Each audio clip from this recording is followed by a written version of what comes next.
Of course, we have a few challenges that the people we defeated are still in denial. They have refused to move on. I don't know why. Because what happens, if things don't work out, you just move on and start life afresh. And when we brought the finance bill, which was enacted by Parliament and it became the Finance Act, they decided to go to the streets using that as an excuse. But I want to tell you that is not the reason. Because the leader of opposition was in government through the handshake. The price of 2 kg unga was 230 shillings. He never called for demonstrations then. We have succeeded in bringing the price of unga from 230 to 170 through production, by subsidizing production as opposed to consumption. He is calling for demonstrations, but that is not the reason. The reason is in his history. Every election, he has used violence to be allowed to come into government. If you remember, in 1997, when he lost elections, he started demonstrations, and President Moi, the late, brought him into government as Minister for Energy through cooperation. In the year 2007, again, he lost to Mwai Kibaki. There were chaos, there were deaths. He was brought into government through the Nusu Mkate regiment. Again in 2017, he lost elections. He brought violence. He sowed fear to Uhuru Kenyatta. And Uhuru Kenyatta, because he's a Sarah Kibebe, he brought fear. Allowed him into government. You know what happened? The Jubilee agenda was put aside, and that is how we have a debt of 9.6 trillion. He is trying to sell fear to us so that he can come into government through another handshake. I want to tell you here today that that is not possible, because that is giving into blackmail. If you read the penal code, Cap 63, blackmail is an offense. It is a crime. So sitting with somebody who is blackmailing you is partaking the crime. So those church leaders who are telling us to sit with that man so that he can cool down are asking us to commit a crime. President William and I are not willing to commit a crime. So there will be no handshake. There will be no arrangement. We ask him to take his rightful role as a leader of opposition and hold us to account and oversight us and criticize us for good governance. Because that is what the Constitution provides. And that is why we had allowed these demonstrations to go on, because the Constitution allows the right to picket, to demonstrate, and all that. But Article 37 says those demonstrations must be peaceful and the participants must be unarmed. What we have seen is violence, is chaos, and the country was almost burning. So we made a decision that that character has never done a peaceful demonstration. And any demonstration he does will end up in chaos and violence. So we have said it will not happen. And in those 3 days, that matter was dealt with conclusively. They had called for one for Wednesday. I have told they have been postponed. They have postponed. There is no postponement. You cannot postpone something that will not happen. It's just trying to please his supporters. So I want to assure you that there is no political problem in Kenya at all. The people on the 9th of August made a decision, and the will of the people prevailed. The losers went to the Supreme Court as per the Constitution, and they were told they have no case. And they moved on, they didn't have a problem. They only came to say there is a problem 6 months later. Somebody cannot steal your cow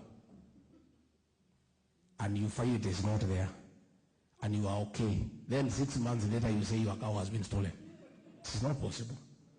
So I want to assure you that Kenya is stable, Kenya is secure, the government is in full control, and the matter of those demonstrations have been brought to a closure.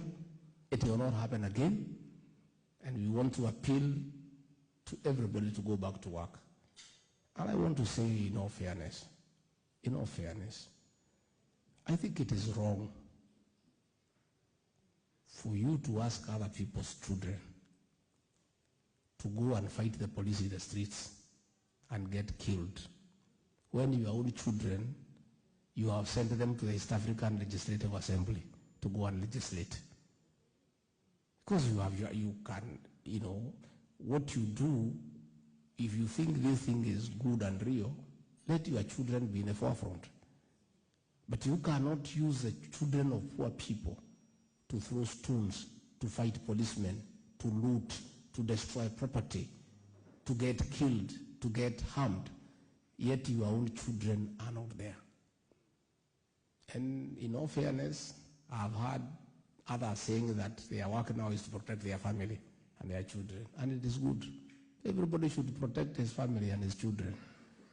But who will protect the children of the poor people? That is what the president must do. He must protect the millions of children whose fathers and mothers have no capacity to protect them.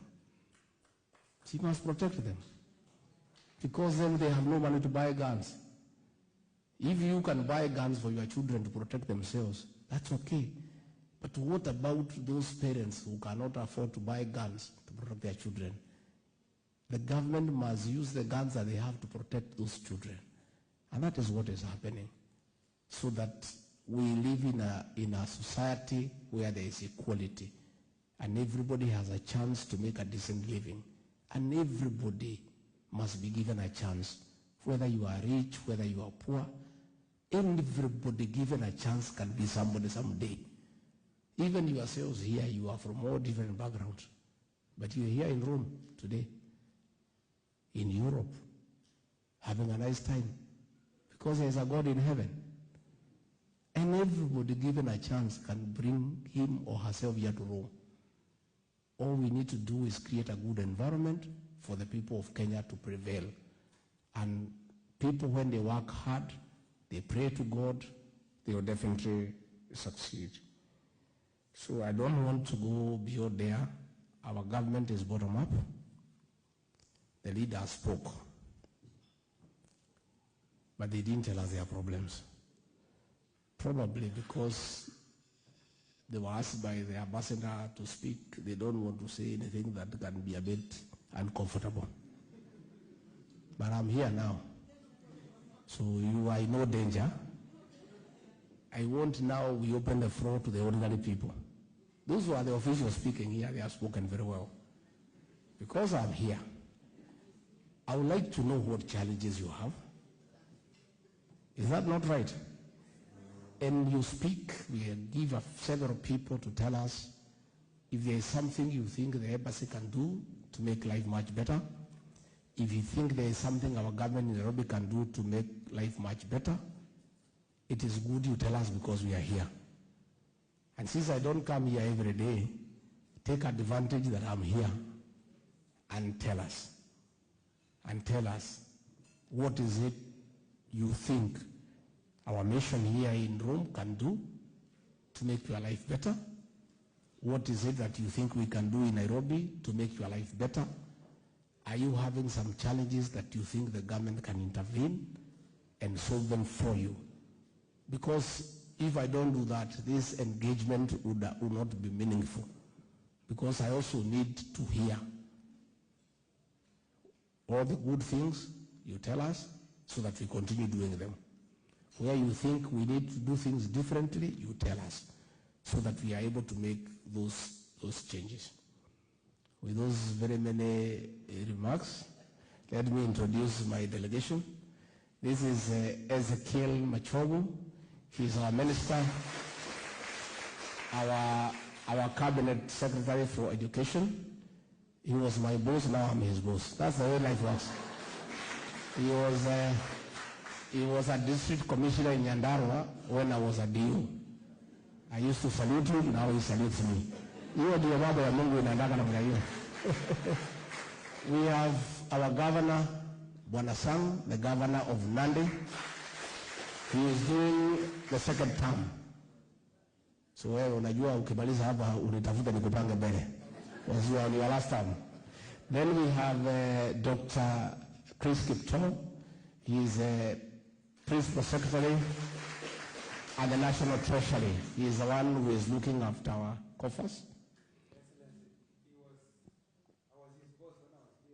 You also his boss.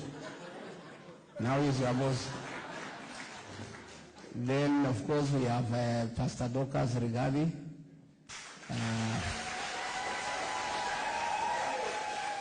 The mother of my children. She is her head all the time, the boy child. Yeah? I hope the boy child is not in trouble here in Italy. If he is in trouble, I can leave her behind to sort it out. Is there anybody else? So,